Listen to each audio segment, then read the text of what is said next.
What's going on, guys? This is Gaming Ad here coming at you for another video. Today we're going to be talking about Final Fantasy 16. The demo dropped last night. You know, your boy had to get on there, get on them sticks and try it out. You know, and I'm sitting here playing this game and I got a lot of thoughts. You know, I did ask questions to the community, whether or not they wanted me to pretty much just like, look, Q&A, ask me questions. I'll answer it during the video. But the biggest thing I'm looking at this is the comparison that, you know, this is one of the few years that Microsoft has like a really definite horse in the race, which being Starfield. You know, I think that for the most part, we can all agree that Starfield already, even without being out, it does got a Game of the Year contender. And PlayStation got a couple horses in the race. They got Final Fantasy 16, Spider-Man. So I'm sitting here and I'm like, did Microsoft miss out on something when it comes to Final Fantasy 16? Are they going to be able to really captivate on that audience? And would it have mattered if it's on the Xbox platform? You know, I do think that Final Fantasy 16, you know, let's get into the overall gameplay of it. It feels very solid. And you guys know how I am. You've heard me on Twitter multiple times. I am not for the action paced that they have in here. Now, when you look at this, it looks more like Devil May Cry-ish. I don't believe that's the case anymore. After playing the game, I think it's a little bit slower than Devil May Cry. It's a decent balance. I would say it's around the same speed as like Final Fantasy VII Remake. Now, there's a lot more options and a lot more, you know, customization you can do in Final Fantasy 16 that you can't do in Rebirth because of all the summons and the abilities that you can learn through the summons. I would assume, you know, I didn't really learn any abilities, but they had preset abilities, so I'm assuming that you're able to learn that throughout the game and get more abilities. The game seems to be very focused around the summons. I know they're called something else, like Ilions or Elcleons or whatever. Kind of gives me like a Naruto vibe. You know, for those of you that watch anime, you guys, first off, you know I'm a huge anime fan. In Naruto, there are certain individuals in the game, in the show, called Jinchurikis, and all they really are is they have demons sealed inside of them, and every village is supposed to have one. And the reason that every main village is supposed to have one is to kind of like bring balance to the world, where you don't really want to push too much on a nation because they have that power, that Jinchuriki, so it keeps a little bit more a world stability going on. Now, as far as in the show, that clearly didn't happen to that degree, but that's what I see in this game. Main character, you know, you seem to have been blessed by the Phoenix summon.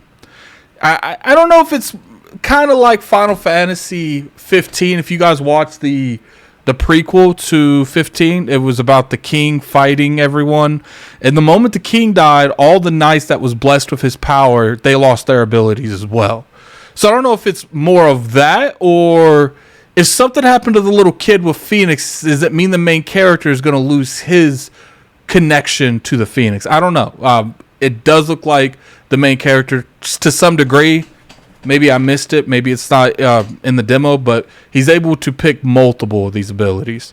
So what I really like about it, and the reason I'm going in a little bit more detail than I would normally go into these type of videos, is I like the way that you can chain summon abilities together. Like, for instance, when you hit with this weird air move, I can't remember the Garida. So he'll do like a move that throws you in the air, and you can hit him a couple of times. Then you can do Titan Smash ability and smash them back down to the ground. So there's a lot of customization on this game that I think a lot of you are going to really enjoy. You know, as far as did this game miss out not being on Xbox? Probably not sales-wise. I do think it would have sold okay, but the majority of the sales would have been on PlayStation and PC for that matter.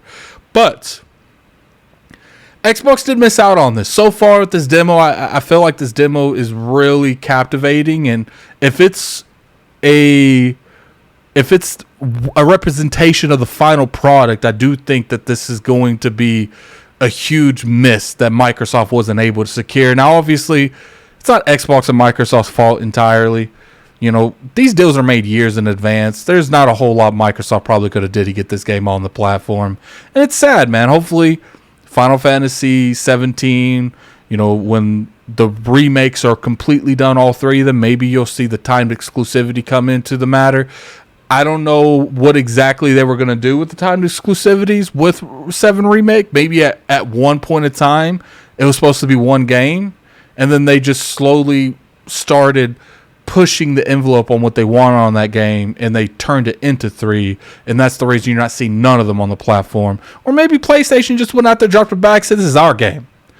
But I do think this is a solid experience. Now, as far as like beating, Starfield for Game of the Year, it's up in the air. It's debatable. But I do think if it is a representation of the final product, this will be a Game of the Year contender.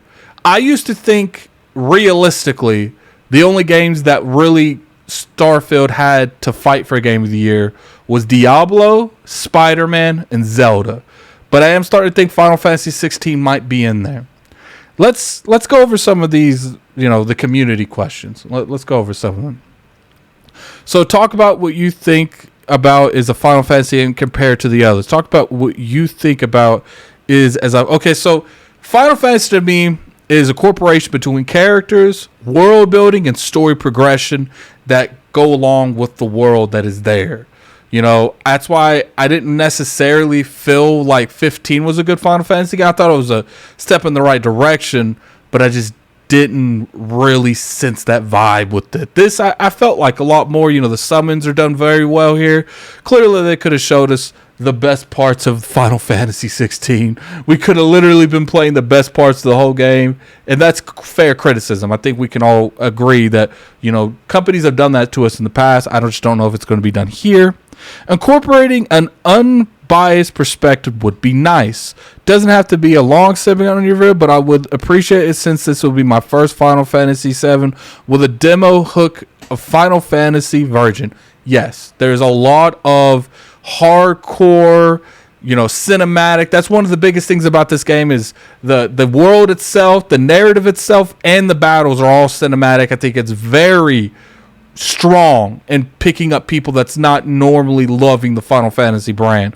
I'm a turn-based guy. I'm always going to be a turn-based guy, but I can understand why they moved away from them. I still think you could have went the Persona way or the Dragon Quest way, especially Dragon Quest way, because you actually get options in Dragon Quest.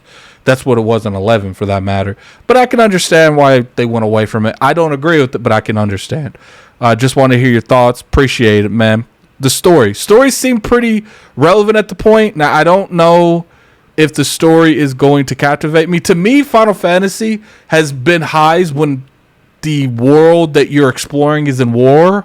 I don't know. That's not every game. 7, to a point, you wasn't in war.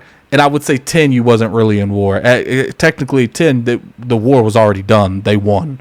But I would say a lot of the Final Fantasies, you're in the middle of some form of war, or the war is about to start at the beginning of the game. All right, so let's go to Twitter. I do have some stuff from Twitter. Why not stream it? I don't want to stream it, man. I got a lot of stuff going on. I can't really take the time to stream stuff. General comment, does it feel fresh? Yes and no. I feel like they took a lot of the criticism that we got from Final Fantasy 7 and 15, and they kind of got a good middle ground, and that is Final Fantasy 16. I recommend you play the game on 30 frames. Nope, I ain't playing the game on 30 frames. Talk about Starfield. That's on my mind now. I'm going to make a video on Starfield. That's for sure. Stream it, my guys. Everyone wants me to stream it. I definitely could have streamed it. Just got a lot of stuff going on. Like right now, my number one thoughts of 16 is, so far it's a solid experience off of what I played in the demo. I think the world is there. I think what's the another word I'm looking for? The world, the atmosphere is very immersive, and I think you would enjoy it. I don't know if it's like a system seller or anything like that from what I played, but it was a very immersive battles, and they were the only company in a long time where I felt like they do a couple battles on rails, and I didn't mind the on-rail system because it was very engaging and it was a very cinematic narrative focus going through the actual fight itself. But, put in the comment section below what you guys think. First off, I want you guys to tell me right now, off not playing Spider-Man, only seeing gameplay, not playing Final Fantasy 16, only seeing gameplay, and not playing Starfield, only seeing gameplay, and we've only played Zelda and Diablo. What do you guys think is going to get Game of the Year? Put it in the comment section below. And until next time, this is Gaming Addict. I'm out of here. Peace.